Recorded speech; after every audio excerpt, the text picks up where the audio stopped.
Internet es un campo de batalla, el cibercrimen está fuera de control y ahora el gobierno ha decidido contraatacar. Las empresas privadas acaban de recibir luz verde para contraatacar a los estafadores y amenazas cibernéticas. Aseguran que es la única manera de mantener Internet seguro. Pero todo es mentira. En el momento en que estas empresas contraatacan, tú estás en la mira. Los hackers extranjeros no se van a quedar de brazos cruzados y recibir el golpe. Ellos van a tomar represalias y no van a atacar a las empresas. Van a atacar bancos, hospitales y redes eléctricas. La era de la defensa digital se acabó. Esta es una nueva guerra global privatizada y tú eres la carne de cañón. El 12 de agosto de 2026, el presidente Donald Trump cambió las reglas de la guerra cibernética con solo un movimiento de su pluma. Un nuevo programa federal les daría a las empresas privadas de Estados Unidos la autoridad legal para lanzar sus propias operaciones cibernéticas ofensivas. En lugar de solo defender sus redes, las empresas podrían contraatacar a organizaciones extranjeras de ciberdelincuencia. Bajo control federal, a las empresas se les permitiría realizar tanto vigilancia cibernética como operaciones cibernéticas de impacto.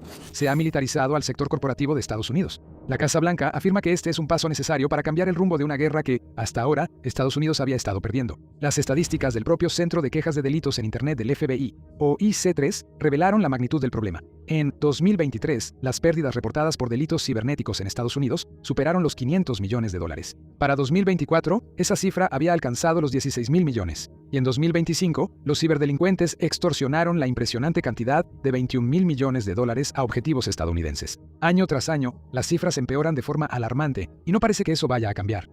La explosión de la inteligencia artificial y las criptomonedas solo ha amplificado la amenaza. Como la mayoría de las empresas no reportan brechas de seguridad ni ciberdelitos, las cifras reales probablemente sean mucho peores. Durante décadas, Estados Unidos dejó que las fuerzas del orden se encargaran de esto. Varias agencias gubernamentales tenían la tarea de investigar los ciberdelitos, mientras que el Departamento de Justicia presentaba acusaciones formales contra organizaciones criminales extranjeras. A partir de ahí, Washington dependía de sus aliados para rastrear a los criminales y llevarlos ante la justicia. Pero ese sistema claramente no ha funcionado. Algo tenía que cambiar. Estados Unidos puede presentar cargos formales y presionar para lograr extradiciones, pero cuando esos objetivos son redes criminales descentralizadas que operan en algunos de los lugares más turbios del planeta, no importa. Están demasiado lejos para que Washington pueda hacer algo al respecto. El gobierno federal puede hacer cumplir las leyes dentro de sus propios límites geográficos, pero esas reglas y sistemas no aplican en la vasta y sin fronteras extensión del mundo en línea. Así que Washington decidió tomar un rumbo diferente. Abandonaron la idea de dejar que el gobierno y las fuerzas del orden combatieran las redes criminales. En su lugar, dejaron que las empresas privadas lo hicieran. Decidieron legalizar el corso cibernético. Hace siglos, los imperios globales enfrentaron un problema similar en alta mar. Podían controlar sus propias tierras, pero los océanos eran vastos, sin ley y llenos de piratas. En lugar de construir armadas más grandes y librar guerras, los gobiernos decidieron subcontratar su seguridad marítima. Emitieron cartas de corso y represalia a capitanes de barcos privados. Comerciantes comunes se convirtieron en piratas legales o corsarios. Estas armadas de alquiler recibieron la autoridad para cazar barcos enemigos y, a cambio, obtenían una parte de la carga robada. Era barato y efectivo, y permitía a los imperios deshacerse de sus enemigos sin arriesgar sus propios barcos. El corso fue finalmente prohibido en el siglo XIX, hasta que la Casa Blanca lo revivió. Estados Unidos no puede librar la guerra contra el cibercrimen solo. Los mares digitales son simplemente demasiado difíciles de controlar. Así que está trayendo de vuelta el corso, aunque disfrazado con jerga diplomática. Si quitas toda la fraseología elegante, todo se reduce a algo sorprendentemente simple. Por primera vez en la historia, el gobierno de Estados Unidos les ha dicho a las empresas privadas: se les permite llevar a cabo ciberataques. Eso significa que los proveedores privados de seguridad y los contratistas de defensa cibernética ya no estarán limitados a desarrollar programas contra malware y configurar cortafuegos. En cambio, tendrán luz verde para lanzar una ofensiva total, hackear redes extranjeras, robar datos, contraatacar a las botnets y desmantelar organizaciones de ciberdelincuencia pieza por pieza. Washington quiere que pienses que esto es una revolución, una nueva era en ciberseguridad, el siguiente gran avance en la innovación de defensa digital, en la que se puede desatar toda la furia de Silicon Valley. Pero esa idea no se sostiene. Es una apuesta imprudente que tiene más posibilidades de salir mal y poner en riesgo la vida de las personas. ¿Por qué? Bueno, porque todo esto tiene fallas de fondo. Washington está actuando como si las corporaciones privadas fueran a mantener los mismos estándares que las agencias federales y las fuerzas del orden. No lo harán. Las agencias siguen un conjunto de reglas y prácticas muy estrictas, establecidas a lo largo de generaciones, tomando en cuenta numerosos factores. Las empresas privadas, sin embargo, tienen una prioridad que está por encima de todo lo demás: las ganancias. El gobierno de Estados Unidos tiene un interés particular en perseguir a los ciberdelincuentes extranjeros para mantener a su gente segura y proteger a sus empresas. Una empresa de seguridad privada solo se va a interesar en cuánto dinero puede ganar persiguiendo a organizaciones criminales. Eso significa que tienen un fuerte incentivo para actuar rápido, con fuerza y hacer preguntas después. Mientras más agresivos y eficientes sean, mayores serán sus posibilidades de obtener resultados. Y los resultados significan ingresos. Pero esto podría salirles mal rápidamente porque el mundo digital es un espacio increíblemente complejo. No está dividido ordenadamente en regiones y particiones, con fronteras claras que separen a las entidades entre sí. Es desordenado, es complicado, y puede haber mucha infraestructura superpuesta entre algo como una organización de ciberdelincuencia y la red en la nube de un hospital. Las organizaciones de cibercrimen lo saben y lo explotan. Pueden construir deliberadamente botnets formados por dispositivos de personas inocentes. Pueden plantar rastros de evidencia digital que conduzcan a empresas que no han hecho nada malo. Pueden comprometer máquinas que pertenecen a organizaciones que proveen servicios e infraestructura críticos, haciendo que parezcan parte de una red delictiva digital sospechosa. Cuando les das luz verde a las empresas privadas para que salgan y ataquen a esas organizaciones, viene con un enorme riesgo de que inocentes queden atrapados en el fuego cruzado. Y todo lo que se necesita es el más mínimo error de cálculo, el error o descuido más pequeño, y de repente tienes bases de datos privadas de salud siendo vulneradas, redes de tratamiento de agua quedando fuera de servicio, y plataformas bancarias siendo comprometidas. Es por esta razón que tantos expertos en ciberseguridad han argumentado en contra del concepto de contraataque cibernético durante tanto tiempo. Sabían que convertiría a personas comunes en daños colaterales mientras la ciberguerra se salía de control. El almirante retirado Michael S. Rogers quizás lo expresó mejor cuando habló ante el Comité de Servicios Armados de la Cámara en 2017. Él argumentó que el contraataque solo resultaría en más pistoleros en las calles del viejo oeste. Con el paso de los años, las voces de la razón han sido ahogadas por otras voces significativamente más fuertes, los cabilderos. Durante años, las grandes empresas tecnológicas y las compañías de seguridad privada han estado presionando a Washington para que les otorgue derechos de defensa activa. Afirmaban que la legislación existente, como la ley de fraude y abuso informático, los obligaba a defenderse del ciberdelito con una mano atada a la espalda. Los criminales podían operar con impunidad, pero las corporaciones estaban limitadas en la forma en que podían responder. Querían tener el derecho de hacer más. Argumentaban que simplemente era una cuestión de defensa propia. No mencionaron la enorme máquina de hacer dinero que surgiría si el gobierno eventualmente aceptaba sus demandas. Si el nuevo memorándum avanza, las empresas privadas de ciberseguridad podrían cobrar tarifas enormes a las compañías más grandes del mundo para llevar a cabo operaciones de contraataque cibernético en su nombre. Supongamos que una gran institución financiera sufre un ataque de ransomware, por ejemplo.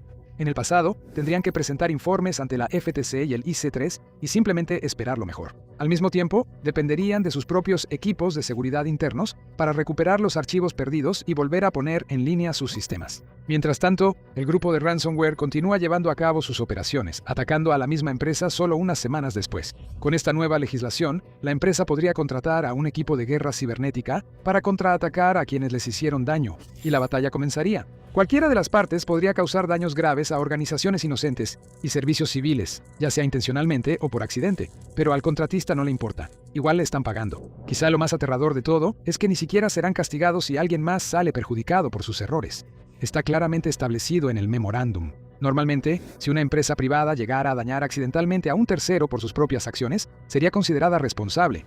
No importa dónde ocurra, la ley internacional es bastante uniforme en este tipo de situaciones. Durante años, esa misma lógica se ha mantenido en el sector de la guerra cibernética. Si una empresa de ciberseguridad atacaba una base de datos criminal y sin querer dejaba fuera de línea el sistema de una empresa inocente, sería castigada. La demanda civil resultante podría incluso ser suficiente para sacar a la empresa del negocio por completo. Sin embargo, el memorándum introduce una nueva dinámica: inmunidad legal. Permite que los contratistas aprobados operen como agentes del Estado, al servicio de la seguridad nacional. Y esa clasificación conlleva cierto nivel de protección. Si uno de esos cazadores de recompensas digitales comete un error, sus víctimas no podrán emprender acciones legales en su contra. Después de todo, estaban operando con la autoridad y aprobación del gobierno federal. El memorando incluso contiene una explicación detallada de lo que debe suceder si, o más probablemente cuando, algo sale mal. Si una empresa aprobada apunta accidentalmente a una red o negocio estadounidense inocente, las instrucciones son claras. Deben cesar operaciones, tratar de minimizar el daño y notificar al Centro Nacional de Coordinación. No hay nada sobre que sean castigados o sancionados. La palabra responsabilidad ni siquiera aparece una sola vez en el documento. Si una empresa privada de defensa filtra tu información privada mientras ataca a un grupo extranjero de ciberdelincuentes, no tienes ningún recurso. Eres solo daño colateral en el campo de batalla digital. Un campo de batalla en el que ambos bandos tienen todas las razones para ser lo más agresivos y despiadados posible. Por un lado están los corsarios privados que solo reciben pago cuando obtienen resultados. Naturalmente, aprovecharán al máximo sus herramientas para lograr ese objetivo. Eso significa cosas como scripts automatizados, contramedidas agresivas y códigos maliciosos brutales diseñados para devastar las operaciones de los estafadores desde adentro hacia afuera. Por el otro lado, están los propios sindicatos criminales. Han estado ganando enormes cantidades de dinero durante décadas a través de estafas y ventas de datos en la web oscura. No se van a rendir solo porque el gobierno de Estados Unidos decidió ponerse duro. Ellos van a adaptarse. Van a poner trampas y causar tanto caos como sea posible. No son aficionados, son profesionales fríos y calculadores. Van a poner sistemas trampa e interruptores de hombre muerto. Así que si sus servidores son atacados, gente inocente pagará el precio. Y en el instante en que sospechen que algo podría estar mal, estos hackers liberarán gusanos y más cosas. La Casa Blanca ha intentado anticiparse a algunas preocupaciones mediante una redacción cuidadosa de su memorándum. Incluso si se les otorga el poder de lanzar operaciones cibernéticas ofensivas, las empresas del sector privado aún deben operar bajo el control y la supervisión del gobierno federal. Establece reglas estrictas de enfrentamiento. El mensaje es claro. El gobierno quiere que la gente tenga la seguridad de que estas empresas de ciberseguridad serán moderadas y mesuradas en sus acciones. Solo apuntarán a los malos, y se están tomando todas las medidas necesarias para mantener a todos a salvo. Desafortunadamente, aunque eso pueda sonar tranquilizador, es casi imposible de hacer cumplir. Y eso nos lleva de nuevo a las complejidades del ciberespacio. El gobierno de Estados Unidos podría autorizar a una milicia para atacar una base enemiga, dándoles instrucciones específicas y las coordenadas de dónde atacar. Mientras la inteligencia sea confiable y se sigan las instrucciones, nadie más debería salir lastimado. Pero cuando el gobierno de Estados Unidos permite que una empresa privada de defensa persiga a una organización criminal cibernética, es otra historia. En el ámbito digital, los actores maliciosos no operan en ubicaciones fijas, ni siquiera usan su propio hardware físico la mayoría de las veces. Rentan la misma infraestructura en la nube que las empresas Fortune 500 y los grupos de atención médica. Se suscriben a los mismos proveedores de alojamiento que una pequeña empresa o una marca minorista. La mayoría de las veces, también redirigen su tráfico a través de redes civiles secuestradas y dispositivos comprometidos. Eso hace que sea increíblemente difícil, si no es que imposible, incluso para los ciberoperadores más experimentados, determinar dónde están. Por eso cualquier idea de operaciones cibernéticas dirigidas es tan ridícula, porque los ciberdelincuentes pueden ocultarse tan fácilmente entre la infraestructura digital civil. Es como un asesino serial escondiéndose en una habitación llena de gente. En lugar de usar un francotirador para un disparo limpio y preciso a la cabeza, las empresas de ciberseguridad lanzarían una granada por la ventana. Claro, probablemente atraparían a su objetivo, pero también tendrían una gran cantidad de sangre inocente en sus manos. Si este programa propuesto llega a implementarse, el mundo entrará oficialmente en una nueva y aterradora era de guerra digital. El Internet como lo conocemos ya no será el mismo. El ciberespacio se convertirá en una zona de guerra cada vez más hostil, con organizaciones criminales fuera de control, hackers patrocinados por el Estado y cazadores de recompensas corporativos, todos luchando por el dominio. Los estadounidenses comunes y los dueños de pequeños negocios que intentan desenvolverse en ese mismo entorno estarán aún más indefensos de lo que ya están, porque no podrán costear sus propios guardaespaldas digitales y cazadores de recompensas para protegerlos. No tendrán equipos de expertos en guerra cibernética de su lado, cuidando sus identidades digitales y sus datos. No es difícil imaginar cómo podría evolucionar la situación a partir de ahí. Aquellos que estén en los niveles más bajos de la cadena alimenticia digital se verán obligados a suscribirse a servicios cada vez más costosos y complejos. Las empresas más grandes, aquellas que pueden costear sus propios ejércitos privados de operativos cibernéticos autorizados por el gobierno, ofrecerán proteger a la gente común. Y eso traerá consecuencias mayores, probablemente en forma de más datos suyos, más lealtad y menos libertad. Quizá la peor parte de todo esto es que el memorándum o cualquier política posterior que se implemente no detendrá el cibercrimen en absoluto. De hecho, solo lo empeorará. Hay demasiado dinero involucrado en estafas, phishing, malware y filtraciones de bases de datos como para que los grupos de ciberdelincuentes simplemente levanten la bandera blanca y se retiren ahora. Solo recurrirán a tácticas más oscuras, sigilosas e inteligentes. Van a aprovechar el poder del aprendizaje automático y las redes neuronales para sus fines maliciosos. Y van a poner a muchas personas inocentes entre ellos y las empresas que los persiguen. En lugar de ser incidentes aislados, esto se volverá algo común y serán consecuencias inevitables de la nueva y mejorada guerra contra el cibercrimen.